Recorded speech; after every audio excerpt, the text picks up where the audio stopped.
avec un ami qui venait directement de la Malaisie. Il dit que là-bas, les mendiants ont des codes QR. Les mendiants ont des codes QR dans la rue. Mais un mendiant qui a un code QR et il faut scanner, on n'a plus le temps. Voici des mendiants qui ont des codes QR et des diplômés cravatés qui sont assis. Quand tu les parles de la blockchain, le gars, il dit que non, qu'il faut laisser. Vous allez voir des mosquées avec des codes QR. Vous allez voir des églises avec des codes QR. Parce que c'est une obligation. Et ce qui est très important avec les inventeurs, c'est qu'ils ne négocient pas avec les beaux yeux de quelqu'un. Et l'invention, quand ça sort, ça traverse tout le monde. Donc, quand les gens s'assoient pour réglementer le Bitcoin, ça me fait rire. Depuis qu'un poisson peut réglementer quelque chose qui est hors de l'eau, quand un poisson sort de l'eau pour réglementer un combat entre deux poulets, mais ce poisson est mort.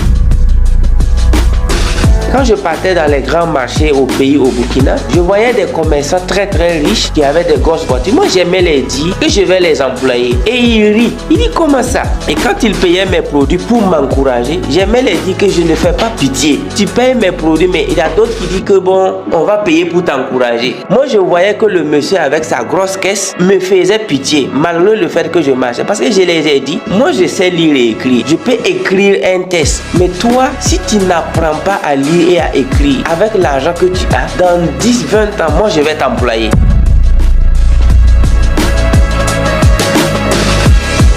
Donc aujourd'hui, j'ai l'honneur et un plaisir de recevoir, je peux dire, mentor, modèle, grand coach Simon Ouedraogo, qu'on ne présente plus sur la toile. Donc tout le monde peut, je peux dire, le connaît aujourd'hui. Mais si il y a peut-être une ou deux personnes qui vont tomber sur la vidéo pour la première fois, donc coach, merci beaucoup d'accepter de faire cette petite interview avec nous. Vraiment, ça nous va droit au cœur parce que, comme je l'ai dit, c'est pas parce que vous êtes là, mais moi, je fais partie des fans numéro 1 de coach Simon Ouedraogo. Donc, je vous donne, voilà, vous présenter rapidement avec nos internautes. Ok, bonjour et bonjour à toute la jeunesse entrepreneuriale d'Afrique. Bonjour à Cheikh et bonjour à vous tous. Moi, c'est Simon Ouedraogo, connu sur coach Simon Ouedraogo. Je suis coach en développement personnel et surtout dans le domaine de la métaphysique. Si j'ai voulu bien vraiment échanger avec vous, c'est vraiment la vie. Les retours sont vraiment positifs. Est-ce que les retours sont positifs à ce thème? Oui, là, je rends grâce à l'univers et j'ai dit merci beaucoup aux étudiants du succès parce que peu importe ce qu'on dit. Financière, la bourse, etc. Donc, on parle du 21e siècle, la nouvelle technologie. On ne peut pas avoir coach Simon sans parler de la crypto-monnaie, de marché financier, la bourse, etc. Donc, on apprend, mais comme je dis, je suis tout le temps coach Simon, une interview que vous avez fait pour dire que ceux qui ne connaissent pas ou bien ceux qui ne s'informent pas sur la crypto-monnaie risquent de se suicider comme ce qui s'est passé en 1925 aux États-Unis. 1929 aux États-Unis. Voilà, donc qu'est-ce que vous allez dire et inciter les gens aussi parce que quand vous parlez vraiment, les gens vous écoutent et sur la crypto-monnaie et l'importance aussi de ces nouvelles métiers. Ok, donc moi j'aime comparer la crypto-monnaie à Internet, j'aime comparer la crypto-monnaie à WhatsApp, j'aime comparer la crypto-monnaie à Facebook. Et on a dit que toute nouvelle invention ou révolution rencontre trois choses. Numéro un, est la ridiculisation. C'est-à-dire quand quelqu'un est nouveau, on va d'abord avoir une vague de personnes qui vont ridiculiser, ils vont se moquer. Nous tous, on s'est moqué de Facebook, on s'est moqué de WhatsApp ici, on s'est moqué même des mobile money. Quand on met l'argent dans un téléphone, bon, nous on riait, bon, on n'était pas aussi, les mobile money, ça vaut pas 20 ans en Afrique, hein, à moins de 5 ans, tout le monde, ou 10 ans. Mais il y a des commerçants qui juraient qu'ils ne mettront jamais leur argent dans le téléphone, ou que c'est du n'importe quoi. Mais aujourd'hui, c'est eux-mêmes qui mettent devant leur boutique là, tous les mobile money sont acceptés ici. Au lieu de citer, ils mettent tout est accepté ici.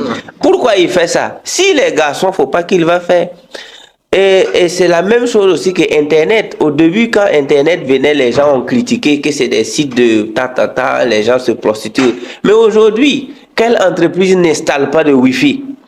Donc, on va d'abord ridiculiser l'invention. Ensuite, on va la dramatiser. On va dire que c'est dangereux.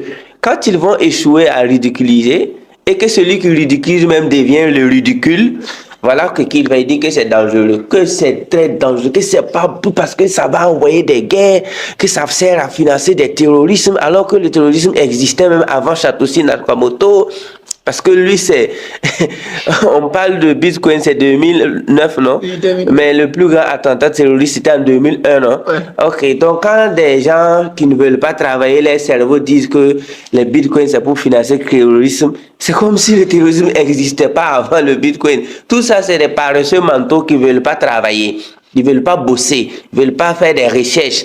Donc, ils vont d'abord dire que c'est dangereux, que ça permet de faire ça, que quelqu'un a été arnaqué. Mais est-ce que les arnaques là, ça existait bien avant la technologie de la blockchain? Exactement. C'est pas Satoshi qui a inventé le mot arnaquer. Non. Donc, du coup, quand ils vont échouer maintenant dans le côté dangereux, ils vont maintenant rentrer dans la troisième et la dernière phase qui est l'évidence. Ils vont commencer à dire, ah, on dirait que c'est vrai.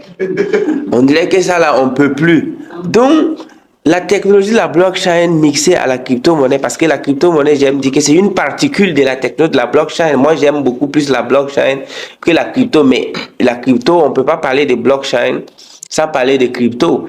Donc, c'est pourquoi j'aime dire que toute la jeunesse africaine, s'il vous plaît, investissez en vous. C'est-à-dire, apprenez tout ce qui est technologie de la blockchain, lisez assez de livres là-bas parce que bientôt, j'étais en train d'échanger avec un ami qui venait directement de la Malaisie. Il dit que là-bas, les mendiants ont des codes QR. Les mendiants ont des codes QR dans la rue.